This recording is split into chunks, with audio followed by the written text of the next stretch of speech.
기관으로 배를 움직이게 하는 동력으로 쓰이게 돼요. 그러면서 배도 속력이 엄청 빨라지고 배의 그 크기도 어마어마하게 커지게 되거든요. 그래서 이 배를 이용해서 본격적인 이제 식민지의 그 착취가 시작이 되게 됩니다. 그렇게 되면서 그 식민지 본격적으로 이제 착취를 하고, 그리고 그렇게 하면서 이제 그 본국 식민지를 거느린 나라가, 이건 프랑스뿐만 아니라 영국이든 뭐 일본이든 식민지를 거느렸던 나라들은 거의 비슷하게 이제 방법으로 식민지를 착취를 했는데, 그걸 관리를 하고 이렇게, 그 식민지를 관리를 하려면 물론 관리를 할 그런 그 본국의 인력도 보내야 되지만, 여러분도 알다시피 어디를 점령을 할 때 이제 그 원주민들이 너무 많이 있으면 아무리 그 사람들 통제를 한다고 해도 한계가 있잖아요. 그렇죠. 그래서 일단은 이제 식민지를 본격적으로 착취하기 위한 단계 중에 하나가 본국의 사람들을 거기다 많이 보내는 거예요. 그래서 거기 이제 정착을 시켜 놓으면 일단은 이제 원주민의 수만큼은 아니더라도 꽤 많은 수의 본국의 인구가 거기가 정착을 하게 되면 식민지 착취가 훨씬 더 수월하게 됩니다. 그래서 당시에 이제 식민지가 무슨 이렇게 무슨 황금 광산이나 되는 것처럼 막 이렇게 그 선전을 했어요. 선전을 해서 특히 이제 본국에 굉장히 가난한 사람들이 제2의 이제 그 낙원으로 자신의 이제 두 번째 이제 자신의 인생의 꿈을 실현시킬 수 있고 두 번째 기회를 노리기 위해서 식민지로 많이 이주를 하게 됩니다. 그래서 바로 이제 까미의 아버지도 바로 그런 사람이라고 여러분들이 생각을 하면 될 것 같아요. 그래서 그런 사람이고, 이제 아버지는 프랑스 국적의 사람인데 스페인 국적의 여성하고 결혼했거든요. 그래서 까미 어머니는 스페인 사람입니다. 그리고 이제 까미는 자동적으로 프랑스 국적을 갖게 됐고요. 그래서 아까 여러분이 발표자들이 얘기를 한 것처럼 바로 이런 사람들 삐에 노아크라고 불렀는데, 왜 삐에 노아크라고 불렀냐면, 삐에는 여러분이 이제 지금 3학년 이상이니까 단어를 다 알 거라고 생각을 합니다. 삐에는 그 발이고, 그리고 노아크는 검은이라는 뜻이죠. 그렇죠? 그래서 검은 발이라는 뜻이잖아요. 그래서 그게 무슨 말이냐면 프랑스 사람들이 이제 그 아프리카를 쳐들어갔을 때, 특히 이제 그 비에노아크라고 불리는 사람들은 프랑스 북아프리카의 이민인 프랑스 이민들을 지칭하는 말이었습니다. 그래서 왜 이런 말이 나왔냐면, 이제 프랑스 사람들이 북아프리카를 침략을 했을 때 그때 아랍 사람들은 그 프랑스식의 신발이 없었나 봐요. 물론 이제 맨발로 다니는 사람들도 있고, 내 생각에는 아랍 사람들도 아마 이제 높은 신분의 사람들은 당연히 신발을 신었을 것 같습니다. 근데 프랑스 군인들이 신은 그런 검은 장화를 처음 본 거예요. 검은 군화를 처음 봤습니다. 그래서 그런 식의 그 군화 같은 거는 사실은 아프리카 기후를 생각해 보면 무더운 곳인데 그런 군화가 있을 수 없잖아요. 그렇죠. 그래서 아랍 사람들이 보고 너무 신기해서 검은 발이라고 이제 프랑스 사람들을 불렀거든요. 그래서 피에노아크라는 그 표현 자체가 아랍 사람들이 이제 검은 그 군화신은 프랑스 사람들을 보고 붙인 이름인데, 그 표현 자체가 아예 아프리카에 이민을 간 프랑스 사람들을 일컫는 말로 바뀌게 됩니다. 그래서 아까 발표자가 잘 얘기를 한 것처럼 까미 같은 경우도 비에노아크라고 이렇게 불리게 됩니다. 자, 그래서 이제 까미의 이제 유년 시절을 보면 알제리의 몽도비라는 곳인데, 현재는 이제 지명이 드레앙이라고 바뀌었다고 하네요. 여기서 출생을 했고요. 그리고 근데 프랑스 출신의 아버지가 이듬해 징집돼서 사고로 이렇게 사망을 하게 된다. 그래서 굉장히 그 궁핍한 유년 시절을 보낼 수밖에 없었고요.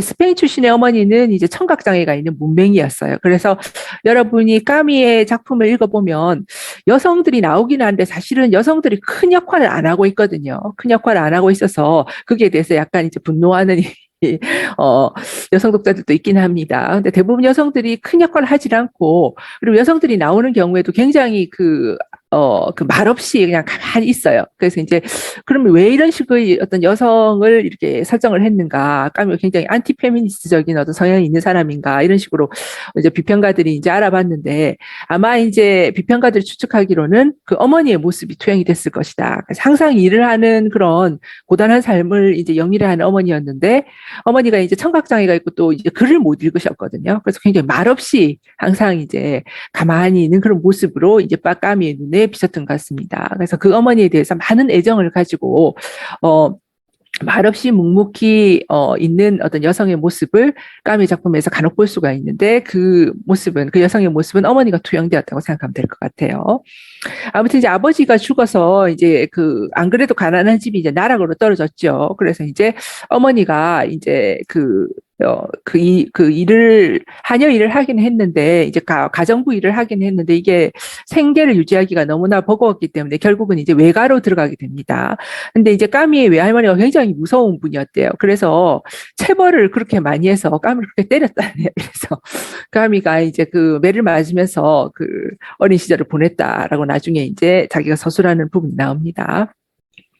근데 까미가 특히 영향을 받은 사람이 있는데 외삼촌이에요. 근데 이 외삼촌은 푸주한이었거든요. 그러니까 그 정육점에서 일하는 분이죠. 그 정육점에서 일하는 노동계층의 이제 사람인데 그럼에도 불구하고 굉장히 시적이었대요. 그래서 이 외삼촌이 책도 굉장히 많고 집에 가면 책도 굉장히 많고 그리고 정치적으로는 무정부주의자였다네요. 그리고 굉장히 이제 현재의 어떤 쾌락을 최대한 즐겨라 이런 그 사고방식을 갖고 있었대요. 그래서 까미가 어릴 때이 그 외삼촌의 집에 가서 그 외삼촌의 책도 빌려보고 하면서 이 외삼촌으로부터 아주 큰 자기 일생은 물론이고 작품 세계에도 그 외삼촌으로부터 받은 영향이 굉장히 크다고 그 나중에 비평가들이 얘기를 하고 있습니다.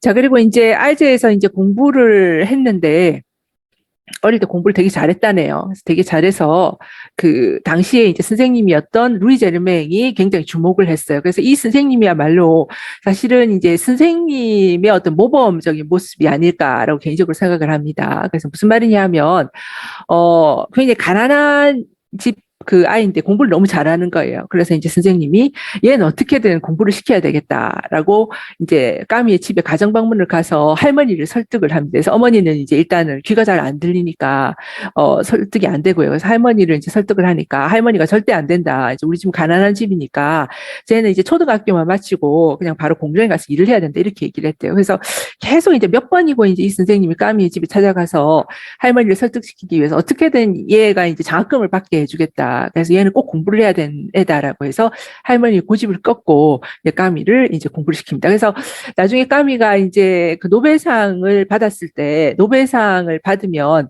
노벨상을 받는 이제 작가들은 반드시 노벨상을 받는 그 장소에서 강연을 하게 되거든요. 그래서 이제 작가들이기 때문에 노벨상을 받을 정도의 위대한 작가들이기 때문에 그 강연 원고도 굉장히 감동적이고 강연문도 전부 다 멋져요. 그래서 까미의 강연문 도 역시 남아 있는데 그 강연에서 이 선생님을 얘기를 했어요. 그래서 이 선생님한테 너무나 감사하면서 이 선생님이 없었다면 오늘의 자신은 없었겠죠. 그렇죠. 그럼 선생님한테 굉장히 감사하는 내용이 있습니다. 그리고 아까 발표자들도 잠시 얘기를 한 걸로 기억을 하는데 작품들 중에서 이제 작품 그 이름을 간단하게 이제 첫 발표였던 것 같은데 얘기를 하면서 이제 마지막 작품 무슨 사랑에 관한 건데 그게 이제 최초의 인간인데 그 초고만 남기고 이렇게 다 끝내지 못하고 죽었다라는 얘기를 했죠. 그래서 아무튼 까미가 죽고 나서 최초의 인간이 한참 후에 이제 그 원고가 발견이 돼서 그 90년대 말쯤에 아마 출판이 된 걸로 알고 있습니다. 우리나라에도 번역본이 그때 나왔고요. 그래서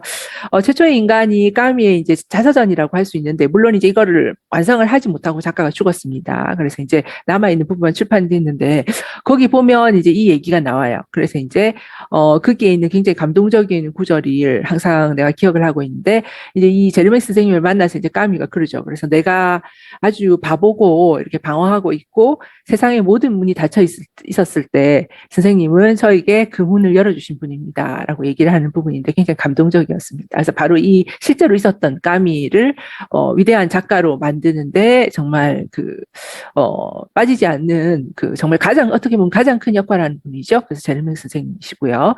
그래서 이제 이 제르맹 선생님이 장학금을 받고 어려운 환경에서도 학업을 지속할 수 있도록 계속 도왔어요. 그리고 이제 리세가 우리로 치면 고등학교죠. 그래서 고등학교의 교사였던 장 그르니에 의해서 큰 영향을 받았는데 이분은 실제로 이제 철학가이면서 에세이가기도 하거든요. 에세이스트로 굉장히 유명하거든요. 그래서 이분의 수필집이 우리나라에도 번역이 되어 있습니다. 그래서 여러분 관심이 있으면 봐도 좋을 것 같고요. 그래서 이 장 그르니에 때문에 철학에 굉장히 큰 관심을 갖게 되고 나중에 작가가 돼야 되겠다라는 생각을 하게 됩니다. 자, 근데 아까 발표자들도 얘기를 한 것처럼 이제 이게 이 가난한 그 집안에 소년이 선생님들의 도움으로 이제 장학생으로 해서 우수한 성적을 얻으면서 이제 공부를 잘 하고 있는데 하필은 폐결핵에 걸리게 돼요. 그래서 당시에는 폐결핵이 치료약이 없었거든요. 그리고 치료약이 없어서 걸리면 이제 그냥 바로 죽는 경우도 있었고요. 아니면 그냥 그 폐결핵 그 균을 가지고 있는 상태에서 평생을 이렇게 사는 그런 상황이 되었습니다. 그래서 일단 폐결핵이 걸리게 되면 많은 사람들이 이제 직업을 잃거나 그리고 자기의 꿈을 많이 바꾸게 되죠. 그래서 원래는 이제 까미가 워낙 공부를 잘해서 이제 선생님들도 아마 그렇게 원했던 것 같고 까미도 원하기를 본국에 이제 프랑스로 가서 이제 그랑제골에 들어가서 이제 교수가 되는 게 꿈이었거든요. 그래서 저는 여러분한테도 잠시 얘기를 한 걸로 기억을 하고 있는데 그리고 이 내용은 아마 여러분이 아마 프랑스 문화할 때도 프랑스의 이제 학교 제도에 대해서 공부를 하면서 아마 배웠을 거라고 생각을 합니다. 프랑스는 재미있는 게 이제 대학은 전부 평준화되어 있죠. 그래서 뭐 파리에 있는 대학이라고 뭐 특별하게 뭐 우리식으로 하면 뭐 그 학력고사 점수가 학력고사는 참 내가 치던 거지. 여러분은 뭐라고 하는가 모르겠네요. 아무튼 대학 입학 그 고사에 뭐 성적이 더 좋아서 그 바칼로레아 프랑스는 바칼로레아 하거든요. 바칼로레아 성적이 더 좋은 애들을 뽑는 게 뭐 파리에 있는 대학이고 지방 대학이라고 해서 나고 절대 그렇지 않습니다. 그래서 우리로 치면 대학으로 번역이 되는 그 유니버시티 때는 전부 평준화되어 있어요. 근데 참 또 신기한 게 조금 특이한 제도인 게 이 유니버시티 위에 대학 위에 대학이라는 그랑제골이 있습니다. 그래서 그랑제골은 소수 정예들이 가는 학교거든요. 그래서 프랑스에서 이제 고등학교 때 공부를 잘하게 되면 유니버시티로 진학을 하기보다는 그랑제골로 들어가기로 이제 들어갈 꿈을 꿔요. 그래서 그랑제골은 이제 고등학교 졸업하고 바로 들어가는 게 아니고 보통 예비반이라는 게 준비반이 있거든요. 그래서 프레파라고 해서 준비반을 한 2년 정도 하고 난 후에 그 다음에 따로 이제 시험을 봐서 들어가는데 이제 그래서 여기에도 이제 떨어지는 학생들이 많고요. 그래서 정말 이제 프랑스의 최고의 수재들만 이렇게 갈 수 있는 곳이 그랑제골이라고 할 수 있습니다. 그래서 그랑제골은 분야에 따라서 조금씩 이제 분야에 따라서 이제 학교 이름이 좀 다르거든요. 그래서 폴리테크닉이라고 하면 공대에서 최고의 그랑제골이라고 생각을 하면 되고요. 그리고 인문계 특히 인문계 중에서도 그 문학하고 철학 중에서 최고의 그랑제골은 에꼴로그말이라고 해서 이제 옛날에는 이제 그 우리나라에서 아마 일본식 번역인 같은데 고등사범으로 번역을 이렇게 했어요. 그래서 에꼴로그말 시베리에거든요. 그래서 보통 에꼴로르말이라고 요새는 이제 그냥 그대로 원어 그대로 번역을 합니다. 그래서 파리에 꼴로그말로 가서 거기서 공부를 한 후에 이제 교수 자격 시험이 또 있거든요. 그래서 우리하고 교수 문제가 조금 방법이 다릅니다. 교수 자격 시험 치고 이렇게 해서 보통 교수가 돼요. 그래서 이제 공부를 잘하는 애들은 이제 그렇게 그랑제골을 들어가기를 꿈을 꾸거든요. 그래서 까미 같은 경우에도 철학적 굉장히 소질이 있으니까 이제 철학 교수 그랑제골을 보내서 이제 철학 교수를 이제 시키는 게 좋겠다. 선생님들도 그렇게 생각했고 본인의 꿈도 그랬겠죠. 근데 폐결핵이 이제 그 발병이 되면서 결국은 이제 그 꿈을 접게 됩니다. 그래서 까미로서는 굉장히 그 아쉬운 일이고 슬픈 일이었겠지만 그래도 이것 때문에 오히려 이분이 오히려 작가가 되지 않았나라는 생각이 들고요. 그래서 이분이 작가가 됐기 때문에 우리가 독자로서 이분의 아주 멋진 작품들을 위대한 작품들을 우리가 읽을 수 있게 되었기 때문에 본인에게는 너무나 큰 불행이었겠지만 또 어떻게 보면 그 후대의 독자와 그리고 프랑스 사람들에게는 아주 멋진 작가를 위대한 작가를 얻었으니까 행운으로서 변하지 않은 사건이 아닌가라는 생각이 듭니다. 자, 그래서 대학 입학 그 시험 합격 후에 이제 철학 공부를 시작을 했고요. 알제 대학으로 그냥 갔거든요. 그래서 본국으로 가지 않고 프랑스 본국으로 가지 않고 알제에서 그냥 공부를 했습니다. 그래서 1935년 공산당에 입당하였는데 37년에는 결국은 이제 탈당을 하게 됩니다. 그래서 테아트르 디 트라바이라고 해서 이게 극단인데 노동극단 정도로 우리가 우리말로 억지로 번역을 한다면 노동극단 정도로 번역이 될 것 같아요. 그래서 노동극단을 창단을 했고 알제 비블리갱이라는 그 신문에 기자가 됩니다. 그리고 프랑스가 이제 독일에 점령하에 들어가면서 본격적으로 레지스탕스 운동에 가담을 했거든요. 그리고 꽁바지에 여러 기사를 발표합니다. 그래서 꽁바라는 이 잡지는 이 신문은 지금은 이제 폐간이 되었고요. 폐간된 지 오래됐고요. 레지스탕스 운동이 프랑스에서 활발할 때 거의 레지스탕스 운동을 하는 사람들이 자기의 논거라든가 여러 가지 레지스탕스 운동에 관한 기사를 싣는 그 신문으로 굉장히 유명했어요. 그래서 이 꽁바지는 이제 이 이름 자체가 투쟁이라는 뜻이죠. 그렇죠. 그래서 투쟁이라는 뜻을 가진 이 신문인데 굉장히 유명했습니다. 그래서 여기에 이제 여러 기사를 발표하는 발표를 하는 작가로도 유명했고요. 자, 그리고 이제, 여러 작품들을 그 까미가 쓴 작품들은 소설뿐만 아니고 철학서도 있고요. 그리고 희곡도 많이 썼습니다. 근데 이제, 까미의 어떤 사상이 조금씩 바뀌게 되면서 그 바뀌는 사상에 따라서 작품들의 어떤 그 색깔이라든가 그 작품들 안에 있는 메시지도 조금씩 바뀌게 되거든요.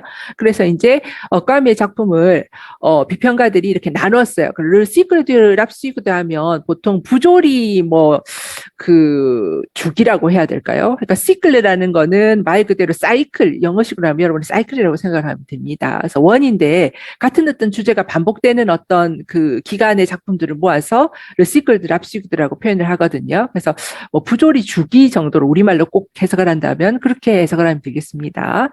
그래서 1942년 이제 이방인하고 그리고 시지프스의 신화를 발표하게 됐는데 이것 때문에 이제 젊은 독자들의 굉장히 젊은 독자들의 큰 인기를 얻게 됩니다. 왜냐하면 이때 이 그 프랑스의 젊은이들이 원하던 어떤 답을 이 작품들이 줬거든요. 그래서 그토록 열광하게 됐고요. 그래서 이것 때문에 아주 젊은 나이에 벌써 작가로서의 큰 명성을 얻게 됩니다. 그리고 이때 희곡 말랑덩디가 5회 정도로 번역이 될 것 같고요. 깔리귤라를 발표합니다. 깔리귤라는 이제 로마의 황제거든요. 발표를 하게 되는데 바로 이 작품들이 이 작가의 그 중심 사상이라고 하는 압시그도 다시 말해서 부조리를 표현하고 있기 때문에 이제 부조리의 주기, 부조리의 시기 정도로 여러분이 이해를 하면 될 것 같아요. 이런 작품들을 발표를 했습니다. 그리고 1944년에는 사르트르를 만나서 우정을 쌓게 되고요. 근데 나중에 어떤 그 정치적인 어떤 성향, 철학적인 성향 때문에 굉장히 크게 싸우고 그리고 이제 서로 이제 등을 돌리게 되는데 화해를 하기 전에 까미가 죽었어요. 그래서 까미가 죽고 나서 사르트르가 굉장히 그걸 안타까워하면서 이제 크게 이제 서로 이제 그 논쟁을 하고 나서 그 논쟁에 대해서 이렇게 화해를 하기 전에 자신의 친구가 죽었기 때문에 굉장히 안타까워하면서 이제 작가가 죽은 후에 그 작가를 떠나보내면서 이제 유명한 글을 또 쓰기도 합니다. 자, 그래서 이때를 아까 앞에 나오는 것처럼 이때를 이제 작가 경력이 시작이 되고 사회참여라는 시기라고 한다면 이제 반환과 시대의 증언이라고 표현할 수 있는 시기가 바로 1945년에서 1960년까지라고 생각하면 되겠습니다. 그래서 앞에 부분을 그 르시클레 들랍시그드라고 표현을 했는데 이때를 르시클레 들락 해볼트라고 표현을 해요. 그래서 이거는 이제 반항의 시기 정도로 여러분이 생각하면 되겠습니다. 반항의 주기, 반항의 시기라고 여러분이 해석을 해도 좋을 것 같아요. 그래서 1947년에 이제 라페스트를 출판을 해서 패스트를 출판해서 엄청난 성공을 거두죠. 그리고 레타드 시에즈라고 하면 계엄령 정도로 해석을 하면 되겠습니다. 그리고 레지스트 하면 정의로운 사람들 정도로 해석을 해도 좋을 것 같고요. 그래서 이런 작품들을 발표를 하게 됩니다. 그리고 1951년 롬 해볼때라고 해서 반항하는 인간이라는 수필을 발표하는데 이때 이제 이 내용 때문에 초현실주의자와 실존주의자들과 굉장히 사이가 나빠집니다. 그래서 초현실주의자들도 이제 초현실주의자들 안에서 공산주의자들이 많았거든요. 그래서 공산주의 그 사상을 신봉하는 초현실주의자 그리고 실존주의자 특히 사르트르입니다. 그래서 아주 그 사이가 나빠져서 결정적으로 결별하게 되는 계기가 되고요. 1956년에는 아주 특이하게 그 까미가 이전에 쓰던 작품들과는 아주 다른 작품을 쓰게 돼요. 그게 바로 라슈이트라는 작품인데 추락, 전락 정도로 해석을 하면 되겠습니다. 그래서 어떤 그 변호사가 거의 독백처럼 이렇게 이야기를 하는 걸로 처음부터 끝까지 그렇게 한 변호사의 어떤 독백으로 시작해서 끝나는 작품이거든요. 그래서 까미의 작품들은 보통 굉장히 과묵한 주인공들이 많이 나오는데 처음으로 수다스러운 작품이 나오고요. 수다스러운 주인공이 등장을 하고요. 그리고 이전의 까미의 작품들이 물론 비관주의는 있었지만 냉소적인 면은 꽤 적었거든요. 그런데 비관주의적이고 냉소주의적인 어떤 면이 드러나는 이전의 작품들과는 다른 아주 새로운 작품을 선보이게 됩니다. 그래서 아마 까미가 더 살아있었으면 이러한 그 새로운 어떤 까미의 어떤 작품 세계의 변화를 우리가 목격하게 될 수 있었을 건데 아쉽게도 이걸 쓰고 나서 이제 까미가 얼마 후에 죽었기 때문에 그 후에 까미의 작품의 어떤 세계의 변화라는 거는 우리가 알 수 없게 되는 상황이 되었습니다. 그리고 1957년에 프랑스 작가 중에 9번째로 노벨 문학상을 수상하게 되고요. 60년대 이제 교통사고로 사망을 했어요. 그래서 고인의 유품에서 나온 미완성작이라고 할 수 있는 최초의 인간이 후에 이제 그 90년대에 와서 다시 출판되고 그리고 베스트셀러가 되게 됩니다. 대표작인데 여러분이 이거를 그냥 참고적으로 그냥 그 알면 될 것 같아요. 그래서 아까 그 발표자도 이제 대표작을 얘기를 했는데 아마 크기에 내가 지금 정확하게 지금 조금 전에 한 걸 내가 기억을 못 한다니까 좀 미안하긴 하지만 아마 그 소설만 그 얘기를 한 것 같습니다. 그리고 이제 지금 소설 시간이기 때문에 아무래도 소설에 집중해서 그리고 소설에서 어떤 특징이 나타나는가를 중심으로 여러분한테 얘기를 할 거긴 하지만 까미의 희곡들도 이제 꽤 유명한 희곡들이 많거든요. 그래서 여러분이 참고적으로 알아두면 좋을 것 같고요. 수필도 굉장히 아름다운 수필이 많아요. 그래서 참고적으로 알아두면 좋을 것 같습니다. 그래서 여기 나온 작품들을 한번 여러분이 참고적으로 한번 보면 좋을 것 같고요. 그래서 여기는 보면 여기 그 대표작에는 소설, 뭐 수필 그리고 뭐 아까 말한 희곡들이 전부 다 들어있다고 여러분 생각하면 되겠습니다. 자, 그러면 시간이 좀 없긴 하지만 그 사진 자료를 한번 같이 보면서 한번 알아보도록 하겠습니다. 한번 사진 자료를 한번 보고 그리고 작품 세계에 대한 설명으로 들어가겠습니다.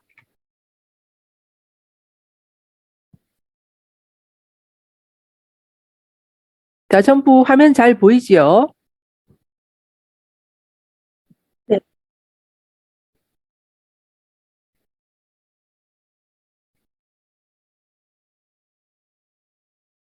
자, 그래서 알제리 이게 지도거든요. 근데 알제리 지도인데 지금 알제리가 아프리카에 어디 있냐면 북쪽에 있어요. 그래서 북쪽에 있는 모로코, 알제리, 튀니지라는 이 세 나라는 과거에 전부 프랑스의 식민지였습니다. 물론 모로코는 그 일부였고요. 스페인 쪽의 식민지도 있었고요.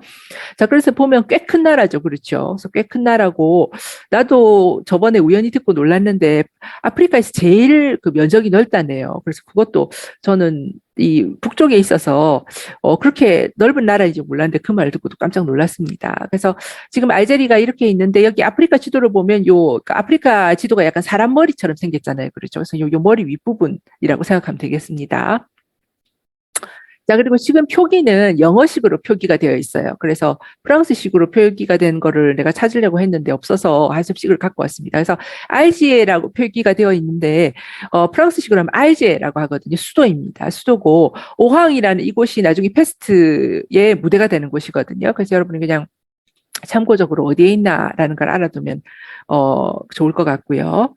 그리고 다음은 지금 보면 아까 그 몽도비라는 데서 태어났다 그랬잖아요. 그렇죠. 바로 까미가 태어난 이 까미의 고향이라고 할 수 있습니다. 자, 그리고 다음은 지금 이제 몽도비, 드레앙이라고 지금 이제 이 지명이 바뀌었다고 하는데 현재의 모습이래요. 그래서 보니까 건물도 되게 아름답고 아주 아름다운 그런 도시일 것 같네요. 가보지는 못했지만 보기 굉장히 아름다운 도시라는 생각이 듭니다. 그리고 이분이 바로 이제 까미의 어머니셨어요. 그래서 아주 아이러니하게 어머니가 이제 글을 읽지 못하는 분인데 아들이 아주 훌륭한 작가가 됐죠. 어머니의 모습입니다.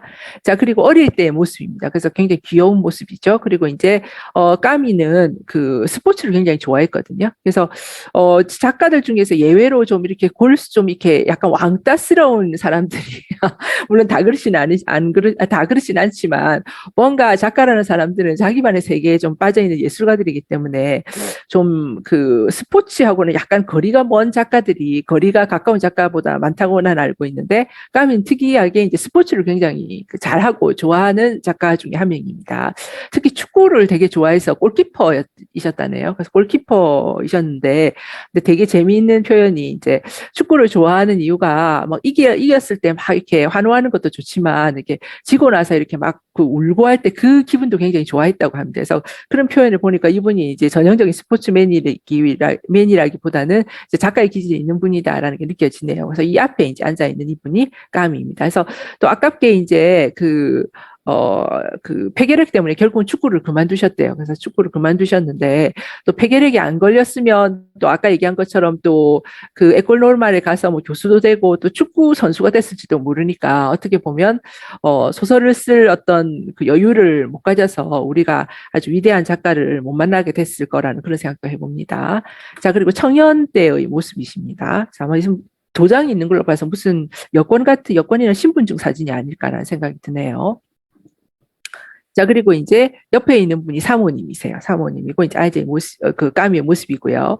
그리고 뭐, 이건 굉장히 중요한 얘기는 아니지만, 까미의 일생을 얘기할 때 자주 나오는 그 얘기인데, 그 사모님하고 사이가 별로 안 좋았거든요. 그래서 이제 처음에는 정말 좋아해서 결혼을 하신 것 같은데, 그 이후에는 사이가 별로 안 좋아져서 까미는 계속해서 외도를 했습니다. 그래서 외도를 했는데, 희한하게 그 이혼을 안 하고, 이렇게 계속 그 부부 관계를 유지를 했거든요. 그래서 그냥 그 생각에, 물론 이제 나 혼자만의 마음대로의 생각이 아니고 아마 비평가들도 다 동의하는 부분일 건데, 그 까미의 사모님이, 까미를 계속 사랑했나 봐요. 그래서 나중에 까미의 사모님이 그것 때문에 너무 스트레스를 받아서 나중에 정신병원에 입원하기까지 하거든요. 그래서 자살을 하려고 시도를 하고, 정신병원에 가서도 자살을 하려고 이렇게 시도를 하려고 했다고 합니다. 근데 아마 어떻게 보면 남편이 이렇게 빨리 이렇게 세상을 떠서, 그래서 사모님이 좀 이상한 이 생각이긴 하지만, 사모님 그 후에도 계속 이렇게 그 자살을 안 하고 버티고 사셨지 않았을까라는 그런 좀 아이러니한 그런 생각이 드네요. 자, 그리고 까미는 이제 자식이 있었는데 쌍둥이가 있었거든요. 그래서 쌍둥이 아빠예요. 그래서 쌍둥이 아빠인데, 지금 아빠가 이 서양 사람들, 우리나라에는 욕을 잘 안 쓰는데, 이 이상한 일은 우리 같은 걸 만들어가지고 애기들이 이제 안 다치게 이 안에 애기들을 넣어 놓잖아요. 그렇죠. 막 기어다니고 할 때 애기들이 아장아장 걸을 때 이제 다치지 말라고 여기다 넣었는데, 이 아빠가 저 안에 들어가서 저러고 있는 걸 보니까, 그 아빠는 정말 이렇게 엄마보다는 아무 생각이 없는 사람이다라는 그 느낌이 듭니다. 그래서 굉장히, 부부 사이는 그렇게 좋지 않았는데, 원활하지 않았는데, 또 자식 사랑은 굉장히 그 각별했던 아빠로 알려져 있습니다. 그래서 나중에 아들은 변호사가 되고요. 딸은 이제 아버지 이제 까미 재단 같은 걸 만들어서 아버지의 어떤 문학적인 업적을 이제 굉장히 유지하고 거기에 대해서 여러 가지 이제 활동을 하는 뭐 우리 식으로 하면 재단 이사장이라고 해야 되나요? 아버지의 어떤 문화유산을 돌보는 그런 역할을 하고 있다고 알려져 있습니다. 자, 그래서 벌써 시간이 다 돼서 요 정도로 끝내기로 하고요. 나머지 부분은 다음 시간에 일단 계속하고요. 그래서 다음 시간에 작가 소개에 대한 게 끝나고 나면 바로 독해로 들어갈 거니까 저번에 독해 준비하라고 한 학생들은 다음 시간에 독해를 준비를 해주기 바랍니다. 자, 이상으로 마치겠습니다. 감사합니다. 예.